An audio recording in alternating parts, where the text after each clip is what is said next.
Good afternoon. Today we are continuing with Unit 9. We learned last week about the X and the Y-intercepts, what those mean. It's when the line is intercepting into the axes. So with that X-axis and the Y-axis, the X-intercept is always going to have what for a zero? Who remembers? If it's the X-intercept, where will the zero be, Cole? In the Y. For the Y. So if it's the Y-intercept, where is the zero, Caitlin? At the X-axis. So today we are doing CO53. I can identify the X-intercept and Y-intercept of a line given an equation. So last week we were looking at the actual graph and being able to find the ordered pair looking at our graph. I kind of jumped ahead reviewing from last week. It's actually on our binder sheet. What is true about the ordered pair of every X-intercept? It would be, that Y equals 0, what we just talked about, and every Y-intercept, the X equals 0. So the above answers are important because it helps us understand why we do what we do when solving an equation for the X-intercept and the Y-intercept. To find an X-intercept, and we talked about this a little bit last week, we want to solve for X when Y equals 0. So remember, we looked at that equation and there were two variables, and we went, well, how do we solve an equation when there's two variables? Well, we know Y is going to be 0, so we can put a 0 in for the Y, and then we can just solve for the X, which we know how to do. That's the algebra that we've been doing. So to find the Y-intercept, this time we solve for Y when X equals 0. So if we know that one of the variables is a 0, we can solve for the other variable. These equations are in a different form. AX plus BY equals C. This form helps identify the intercepts. So you will see this formula. Again, that's the math that we see later. Rosa, being in calculus, do you see this formula still? Or is it just building up to calculus? Well, it's kind of like music kind of study of nature, so you might not be So the intercept, the slope intercept form. Oh yeah, we definitely use that. Yeah. So this is something that you learn now here in 6th grade, and somebody who's taking calculus and as a junior in high school is still using it. You use it so much, it's ingrained in your brain. You understand it, you know how to use it. Actually, I'm mistaken. This isn't the slope intercept form, because isn't that y equals mx plus b? That's a different one. This is ax plus bx equals c. Yeah, it's still, you just know it so well that you're still using it. So we're going to be working with this. We're just starting it now, but you're going to know it so well, it's just going to come second nature to you.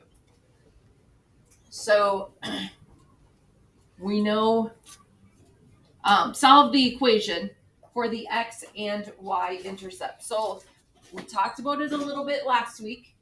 There were a lot of us that were gone and we didn't get that. So we're going to go over it again.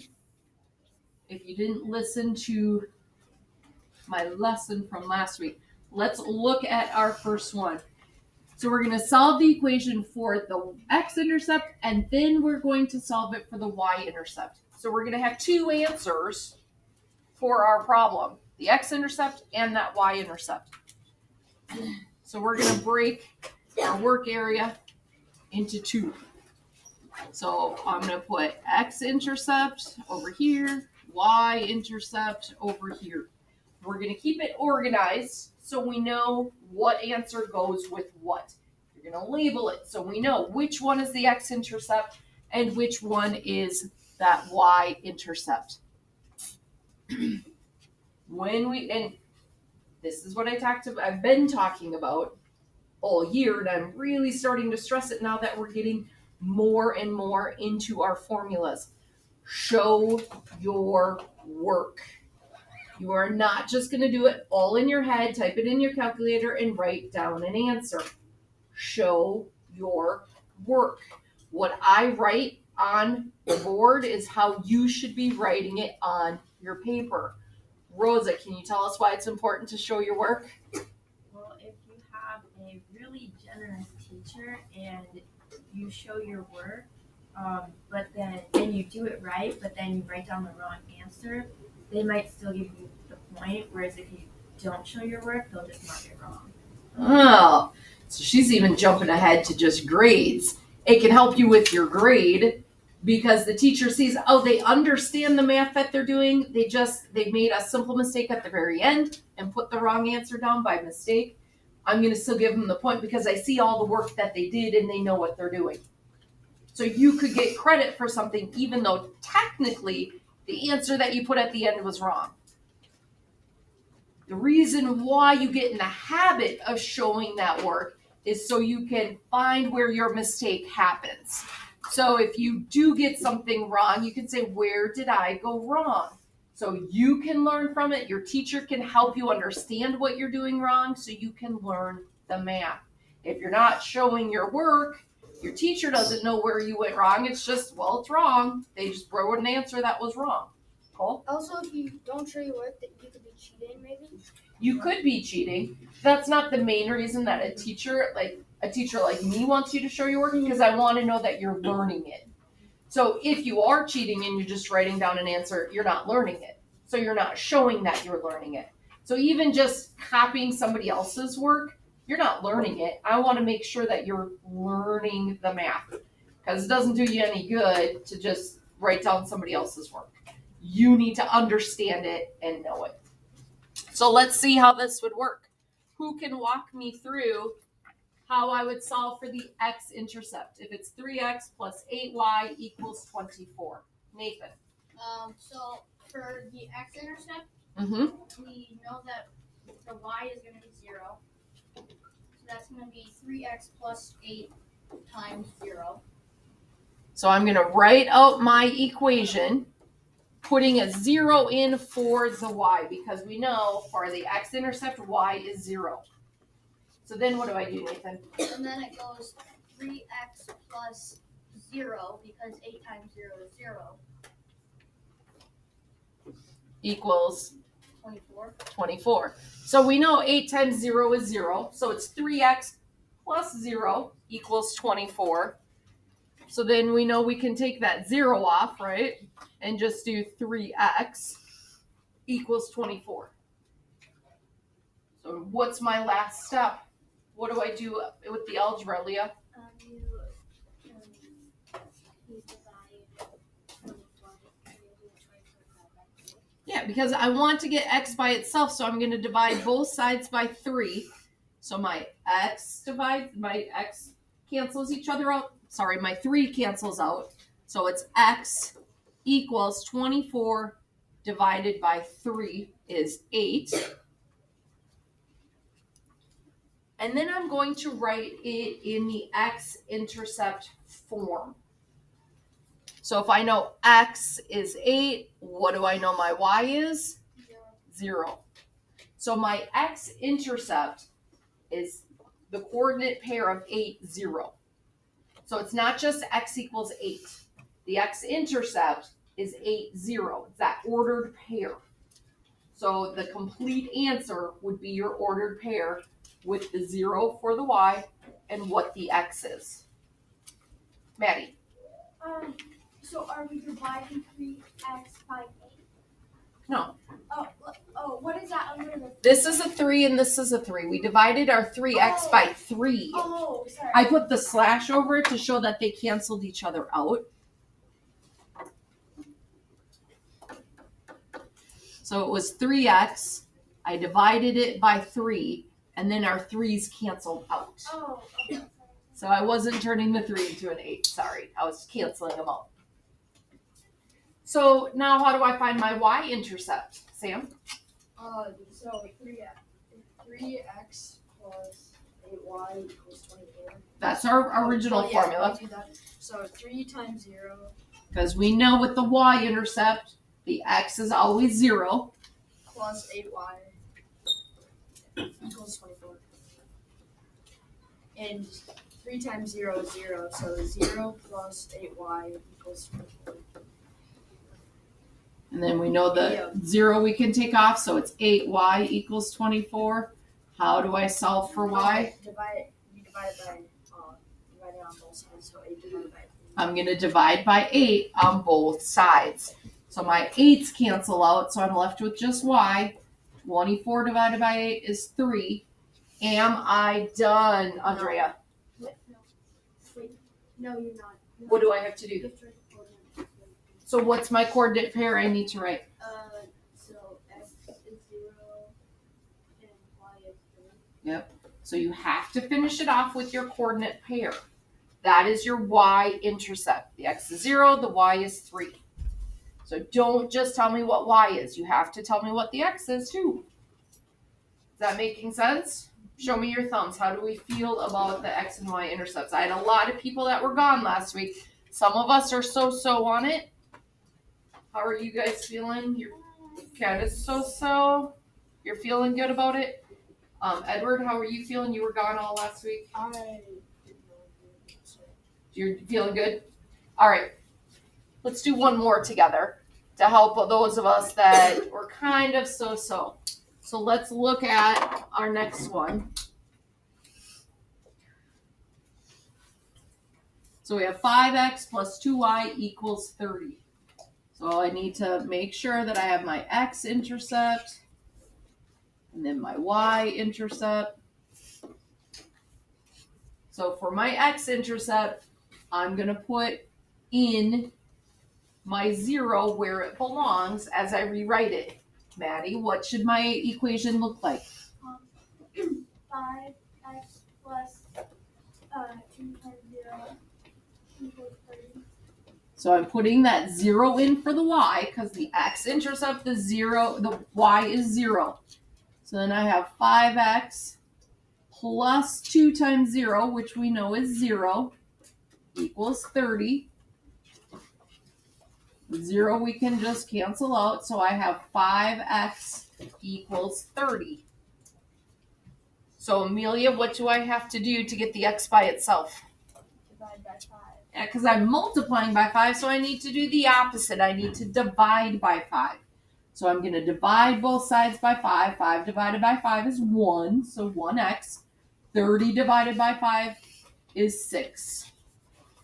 So then I need to put it into my coordinate pair. I know for the x-intercept, the y is always 0. So now I know my x is 6. Gavin, how do I set up my equation for the y-intercept? 5x plus 2y equals 30. Yep, that's my original equation. So now I want to solve for the y-intercept. So where am I going to put my 0? Y. Yep. So tell me what to write. 5x plus 2 0 equals 30. 5x plus 2 times 0 equals 30. What? So when it's the y-intercept, what's always the 0? Is it the y or is it the x? It's the x. So we don't want to put the 0 for the y. We want to put the 0 for the x. Because the x is what is always 0 for a y-intercept. We want to find the number. The y-intercept has a number with it, not the 0. So when we're finding the y-intercept, we put our 0 in for x. Then we do plus 2y equals 30. So Ryan, what do I do next? You do 5. Remember, when it's outside of the parentheses, it means multiply. 5 times 0 is 0. 5 times 0 is 0. So 0 plus 2 2y equals 30. So I know that 0 plus 2y, I can just take that 0 off. So now what do I do? You divide both sides by 2. Yeah, I want to get y by itself. So I'm going to divide both sides by 2. 2 divided by 2 is 1. Then 30 divided by 2 is 15. So how do I finish it, Leah?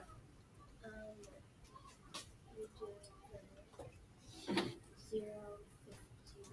Yeah, I'm going to write my coordinate pairs. 0 for the y-intercept. The x is always, always, always 0.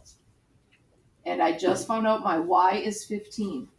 So that is my coordinate pair. That is the y-intercept. Feeling a little bit better about it? Okay. I'm going to give us, yes, Paisley. It has a minus sign. Uh-huh. Would you just technically do the same thing? So what does it mean when there's a minus sign? What does that mean for our number, Sam? You pretty much just subtract. Actually, I don't know how to explain it better. You did it. Okay.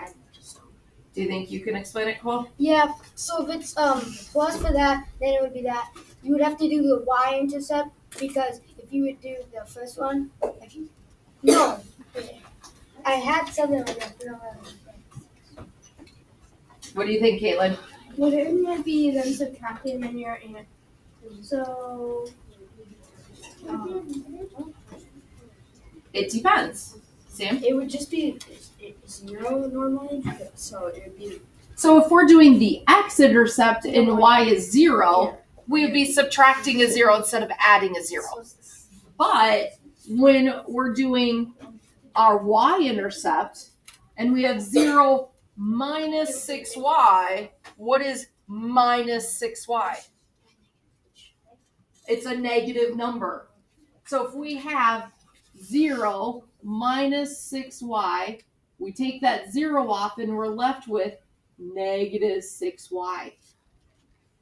So when we're subtracting a number, it's like just calling it the negative number. So this is for my y-intercept. The x-intercept was a little bit easier because it was minusing a 0. But if it's the y-intercept and we put the 0 in for the x and we have negative 6y equals 42, it means we have to divide by negative 6 because we want it to be a positive 1. Negative 6 divided by negative 6 is a positive 1. Negative divided by negative. So now I have a positive 42 divided by a negative 6. So if we have a positive divided by a negative, what do we get, Caitlin? We're going to get a negative for our answer.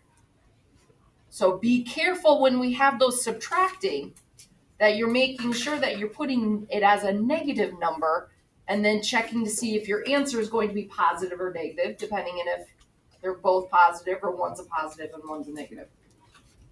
Does that make sense? Did that answer your question, Paisley? Okay. So for my friends listening at home, we hope you are well and we hope to see you soon. Those of us in the classroom are going to be finishing up our work, and I'm going to be helping people one-on-one who have questions, so you need to be respectful and quiet. Then I'm going to be passing back math packets, passing back practice works that people have turned in, and as we have time, I'm going to be showing you retakes as we get them corrected. I was at a wedding all weekend. I did not bring math with me to grade at the wedding. So I am grading the retakes today. Rosa is helping me with the retakes, so we should have them back by tomorrow. So you should know if you need to do any retakes for this Friday's retake day. So with that, we will say goodbye to our friends at home.